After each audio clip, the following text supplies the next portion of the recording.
I walked away from my own wedding after my groom's best man humiliated me with a cruel prank, and even 8 months later, he won't stop trying to fix it.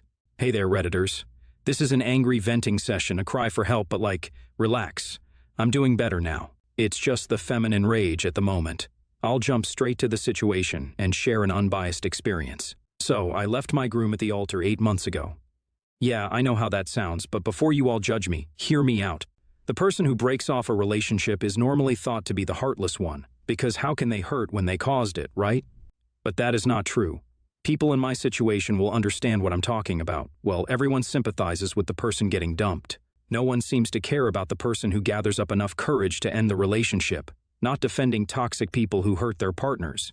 But some people just make you miserable until that becomes your reality. It can be in so many forms. Some men are emotionally distant. Some are always too busy with everything except for their partners. Some don't have the guts to stand up for their partners. Some disrespect their partners and label them as mere jokes. Some undermine them, gaslight them, and break off their confidence anytime they do anything remotely good to shine or get success. My man had all of these wonderful traits. Yeah, that's a start right there.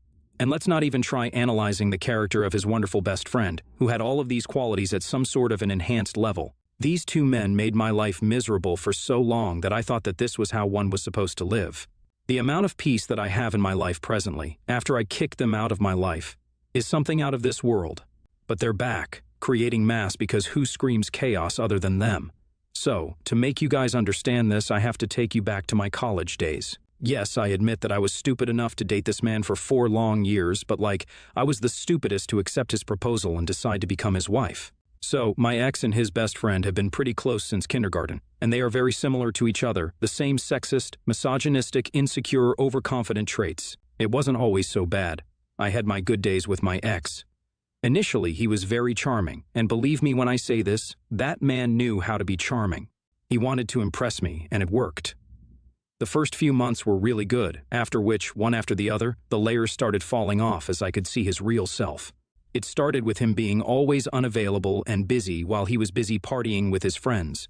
This was what started the issues. And next was this, him gaslighting me into thinking that I was crazy and delusional and insecure for asking him why he wouldn't give me his time. This continued for quite some time, and once college was over and I was looking for a job, he'd laugh at my face in front of our friends, urging others to join in.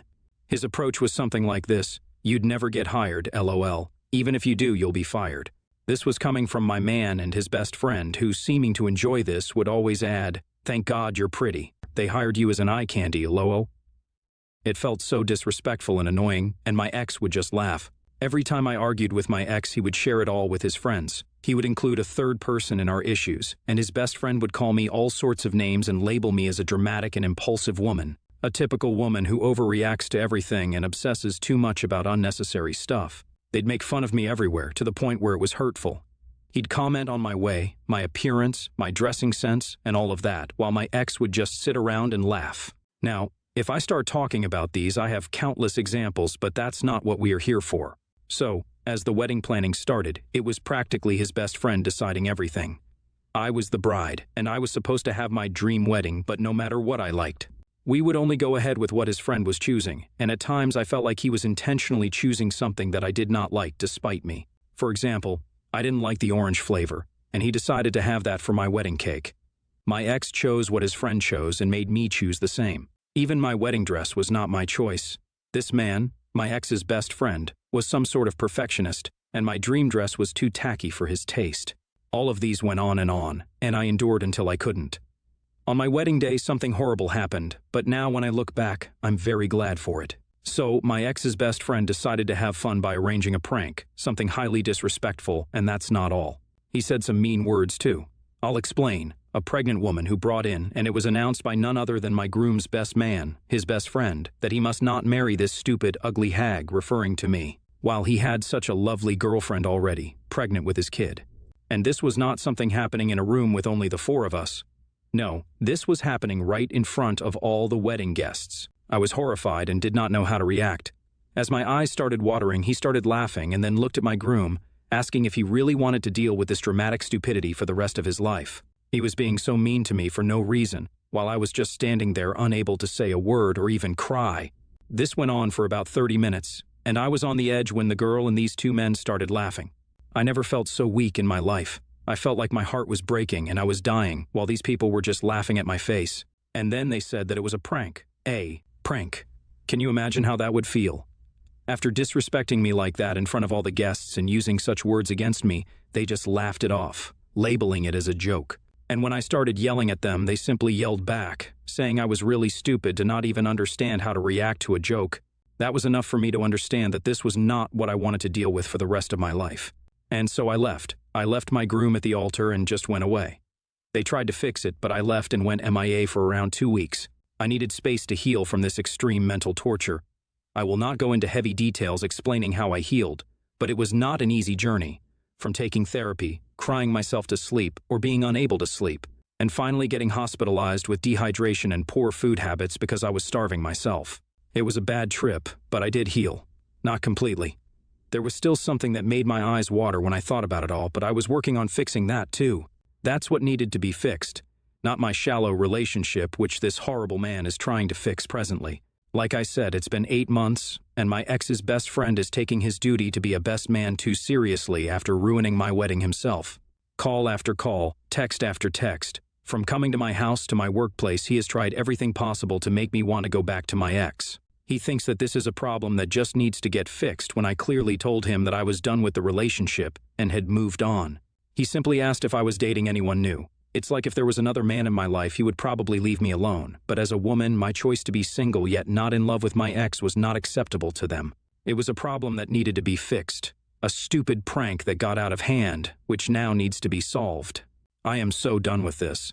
It's mentally draining because every time this man tries to talk about the past, it brings up bad memories. Give me some advice, guys. Update 1, thank you for such wonderful comments. When I thought about writing this, it was more of a venting idea. I did not expect people to be this involved. Reading your comments made me feel like I am some movie character, and you guys are making theories of your own. So I saw a few comments talking about a restraining order, and I think that's a brilliant idea.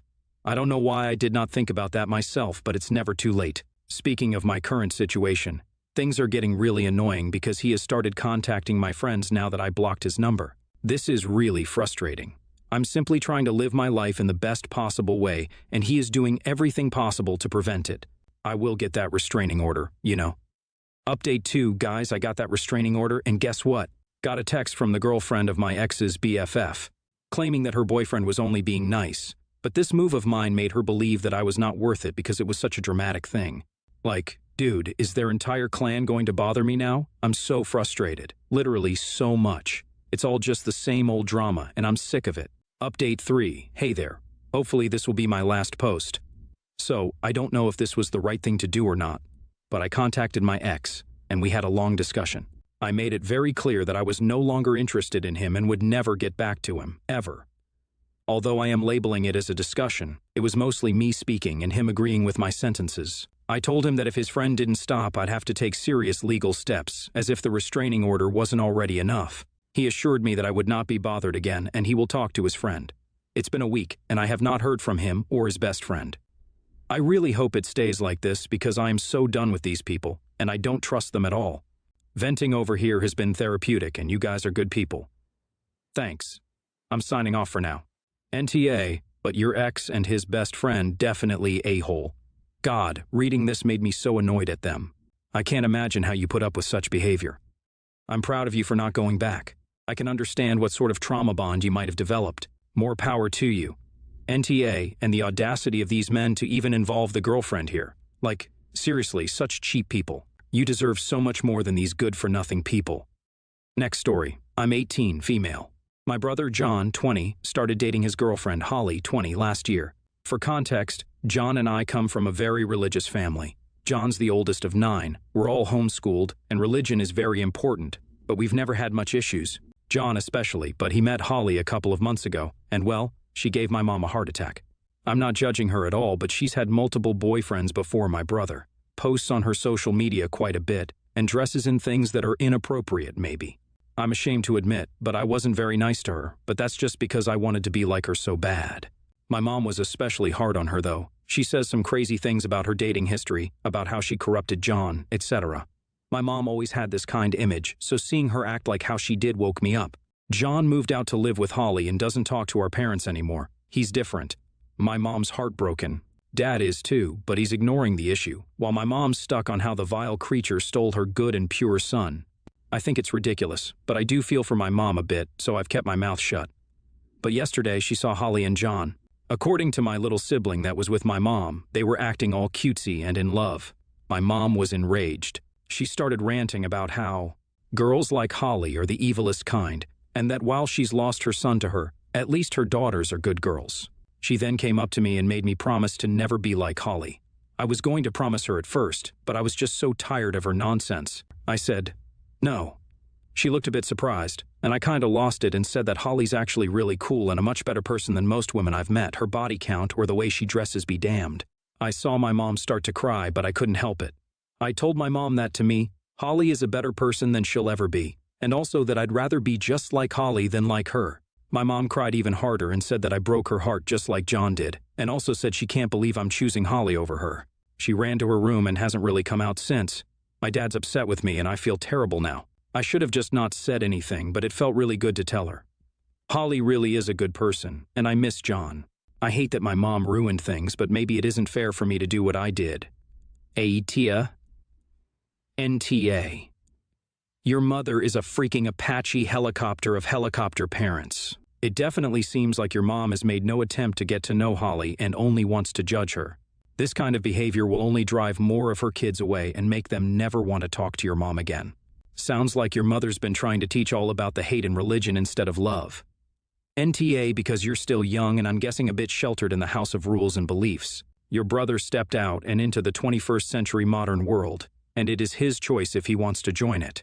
While the bursting out could have been handled better, I think it is great you don't stay oppressed in your thoughts and your mom was shaming the poor girl. Good luck. It may be a rough road until you are a legal adult to choose what you want. Next story, AITA, for finally telling my brother the truth but throwing my parents under the bus to do so. I, 36 male, used to run a company with my 35 male brother and both my parents. It was supposed to be the dream of the sons taking over the family business. I had the ability to work in every department, so over the course of the last 10 years, I progressed to running the company. My brother, who worked harder than anyone else, floundered with any real responsibility. He was the ultimate task doer, but asked him to manage anyone or anything, and it would be a dumpster fire. My parents would protect my brother by tying my hands behind my back, in regards to saying anything bad to my brother about the quality of his work, or how he was failing at being a manager. My parents did not want his feelings to be hurt.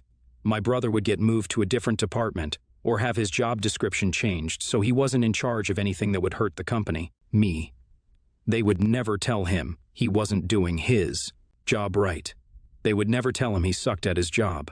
It was easy for them to lie to him so they could avoid any conflict or hurt feelings. I was complicit with this. I kept up the lies. I played the game. Resentments grew. My brother was still getting paid the same as me. I was running the company at this point. He was basically still in an entry-level position. So, 2 years ago, I started a different company and left the family one. Less than a year later, my parents asked me to come back. I accepted on condition that my brother would be bought out of the company. They agreed. So, with my brother being bought out, I am now running the company solo. We gave him a group of our customers that he now services under his own company name. Life is good, or so I thought. I found out from one of my employees that my brother has been stealing products out of our warehouse. They were under the impression that he had some sort of deal worked out with me because we were family. Nope. He was just plain stealing.